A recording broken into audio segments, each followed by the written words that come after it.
Greetings, my name is Dr. B. Elizabeth Short-Clark, and I'm your host for Real Issues. We deal with such issues as trauma, divorce, loneliness. I welcome you to be a part of this show.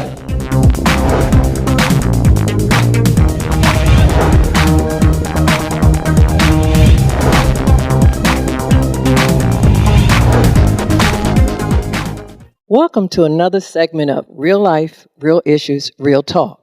Today we're discussing trauma and the African American / Black male. We know that trauma is a very serious thing, and we've talked about it previously, but let me just redefine what trauma means. Trauma, an emotional response to a terrible event like an accident, a rape, a natural disaster. It results from exposure to an incident or series of events that are emotionally disturbing or life-threatening, with lasting adverse effects on an individual's functioning and mental, physical, social, emotional, and or spiritual well-being. A very serious thing. There are at least 3 types of trauma. Let me define them. There is acute trauma, one event that traumatizes a person. Then there is chronic trauma, such as domestic abuse. And then there is complex trauma, which is a multiplicity of events that take place in one's life. So today we're going to discuss complex trauma. Complex trauma. Trauma and the African American / Black male. Let's talk about it. Let's go back to the time of slavery. Just imagine how traumatizing it was to be ripped away from your home, everything, your whole support system, everything that you know is in love, everyone that you love, just torn away from you. It was traumatic. It was life-changing. It was just horrible for any individual. Can you imagine being stripped of your identity, not knowing who you are, being taken to a land that you know nothing about, and just told and labeled? And we're going to talk about labels in a bit, because I did an experiment once, and I put names on people's backs, and they didn't know what I had on their back, but I wrote different names. One was lazy, one was sleepy, one was happy. And do you know that each time I asked a person to display something, they lived up to the labels, and they didn't even know what was written on their back. I taped it on their back, and I just played an experiment. And you know, it worked. So just imagine the African American male in America and the labels that they wear. Unbeknown to them, they wear labels that have been handed down for generations now. You're stupid. You're not good enough.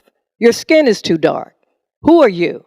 You're mixed. You're not known. We don't like you. You'll never make it. You're rejected. Can you imagine all those labels, how traumatizing that would be to anyone, not just a male, but anyone, having to live through and live up to all of those labels. And you know what? We can act them out unbeknown to us. At one of our other segments, we talked about what happens when a person is traumatized. And I use an example, and I'll use another one today.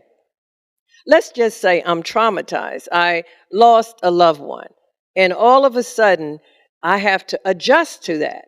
And as I adjust to that, that's a major trauma in my life, especially if I don't know anything about death and the process and the whole thing. So what happens is, inside of me, there's a little person. Let's just call her Belle.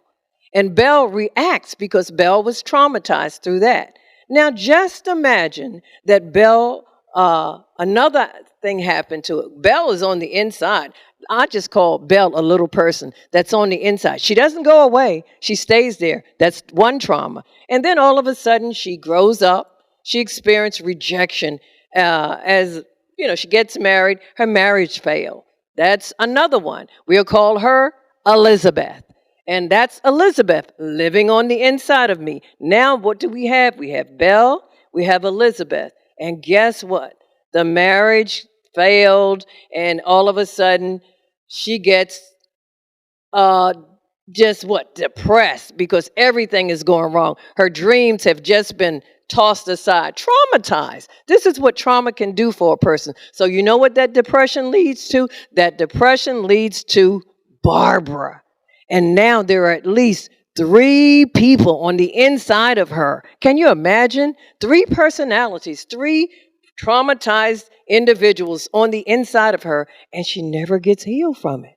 So can you imagine what will happen if any of those things, those events just rise up? They're called triggers. And a trigger is something that can remind the person of the experience that the trauma that they've experienced. So just everything is happening along.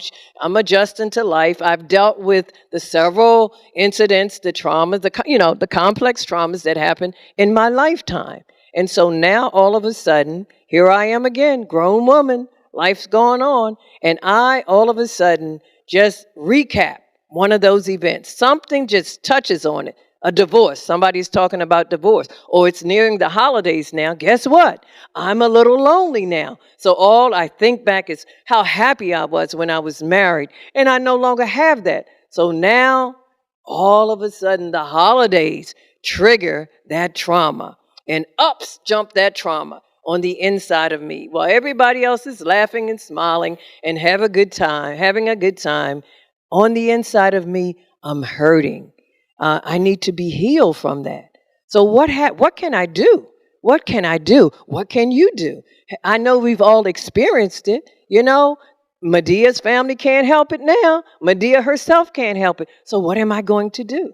I have to do something because all of those floods of emotions just come back, and they come back to haunt me.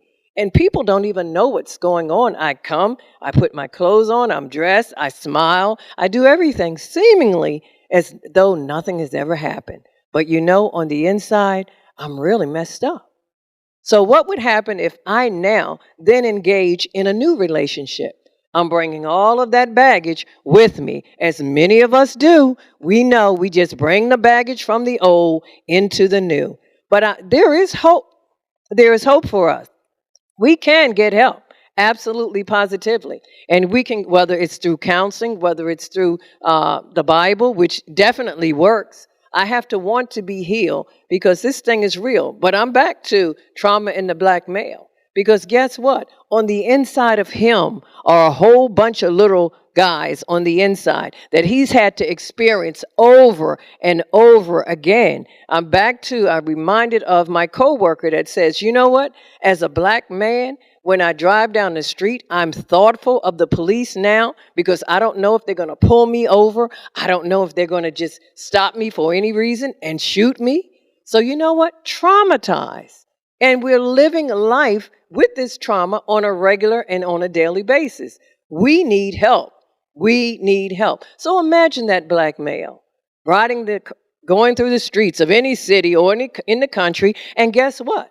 He got to contend. He's watching, subconsciously. I don't know. I got to make sure I drive the speed limit. I don't want to get pulled over. I got to make sure, I'm doing everything right. There could be a cop anywhere. And what will happen to me? Traumatized with the thought of being killed, being murdered. We're talking about trauma in the black male. This thing is real. So just imagine, again, I talked about slavery just briefly and just being indoctrinated with labels over and over again.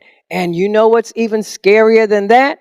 Scarier than that is the black male or African American male who won't even address any of those issues. And what does he do? He runs as far away from being black or African as he possibly can. So what did he goes all the way to the other side of the spectrum. And guess what? He wants to change his identity because he doesn't like those labels that was put on him. He knows he's intelligent. He knows he can do anything any other person can do, but he has been labeled. So what he has decided to do is reject the labels. So what is he going to? He's going to do everything he possibly can not to be black. Whether it's through education, whether it's through marrying outside of his race, whether it's through developing a vocabulary that only his counterparts that he deem are intelligent and won't label him. He will do anything. He will run from who he really is. And that, to me, is the most traumatic thing of all. He will marry. He will not accept a black woman, an African woman. No, he has to marry outside of his race because he has a point to prove subconsciously. And do you not know, once you hear a thing over and over again, you begin to wear it, and your subconscious mind begins to pick up and say, this is who I am. And it's been proven. Scientists have proved it over and over again. We need help. We need help. So do I understand the plight of the black man? Yes, I do. I understand he has been traumatized. I understand that it affects his family life. I understand that it affects the way he thinks.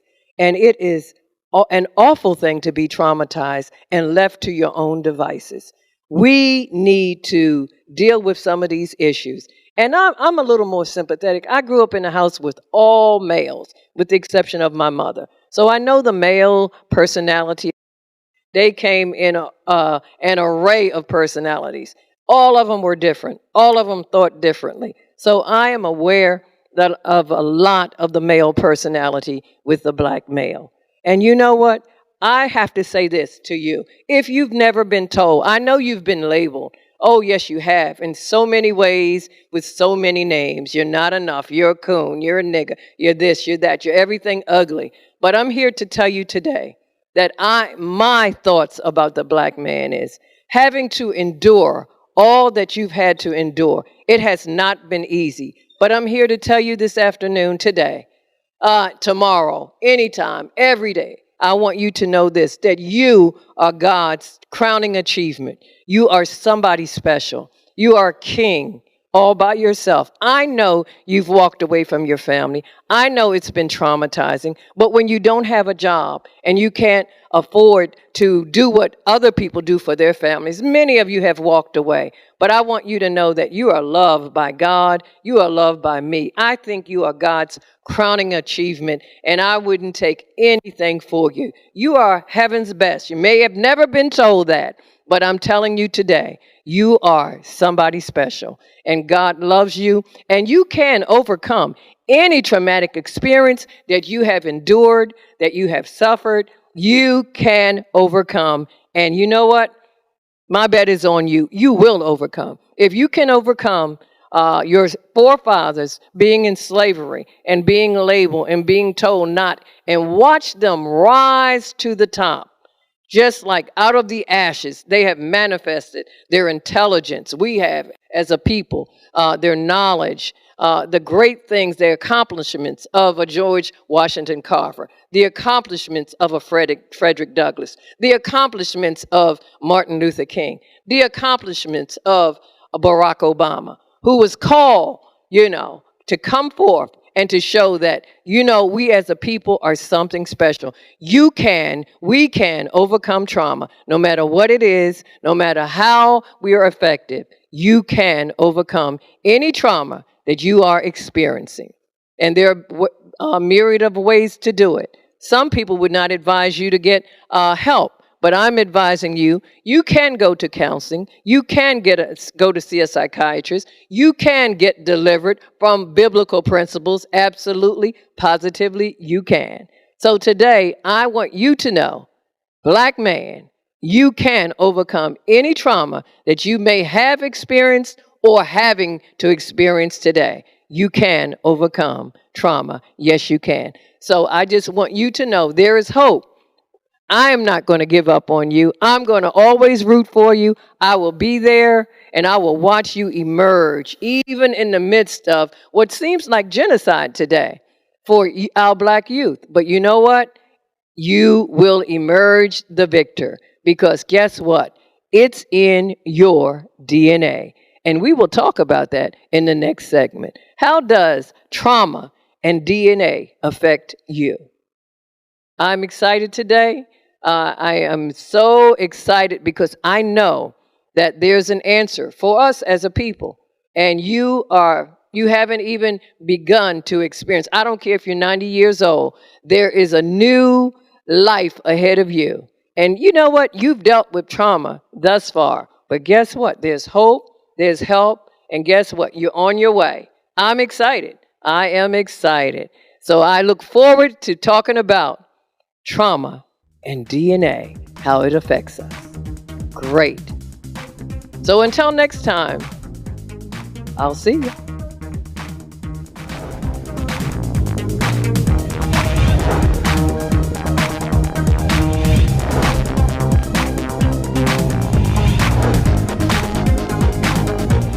I want to thank you for being a part of this show. I want to give a shout out to Pastor Bridget Cherry Martin, who has afforded me this platform. And remember, real issues are coming your way.